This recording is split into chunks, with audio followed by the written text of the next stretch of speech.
Chers membres d'Église et chers amis, bonjour. Je vous lis aujourd'hui la première partie du verset 8 du chapitre 13 de la lettre de Paul aux Romains. Ne devez rien à personne, si ce n'est de vous aimer les uns les autres. Hors contexte, il est possible de comprendre cette parole de Paul comme une injonction à ne pas oublier son devoir principal, l'amour de l'autre.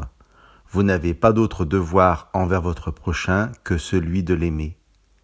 Mais si nous nous intéressons au contexte qui précède ce verset 8, c'est-à-dire les 7 premiers versets de ce chapitre 13 aux Romains, nous verrons que Paul aborde dans ce début de chapitre l'attitude du croyant face aux autorités établies, et sa conclusion au verset 7 est la suivante: « Rendez à chacun ce qui lui est dû, l'impôt à qui vous devez l'impôt, la taxe à qui vous devez la taxe, la crainte à qui vous devez la crainte, l'honneur à qui vous devez l'honneur. » Le contexte qui introduit notre verset 8 est donc celui de la dette et non du devoir.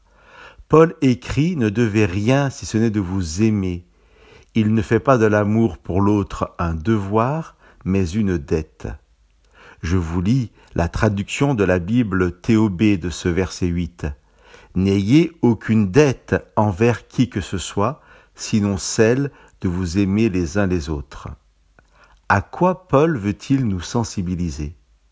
Au fait que dans la plupart des dettes auxquelles nous pouvons être confrontés, sauf en cas de surendettement, dans la plupart des cas, nous avons la possibilité de s'acquitter de ce qui est dû, simplement parce que nous en connaissons le montant. Si je dois 1000 € et que je peux rembourser 100 € par mois, je sais qu'en une petite année, ma dette sera acquittée.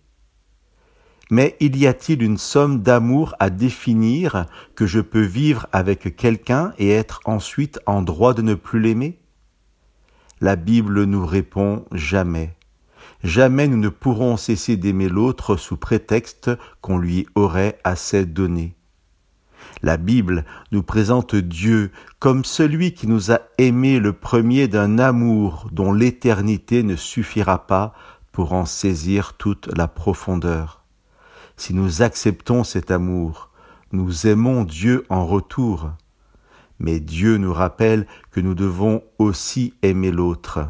Il va transformer nos cœurs pour cela, pour que notre regard que nous portons sur l'autre soit comme son regard à lui.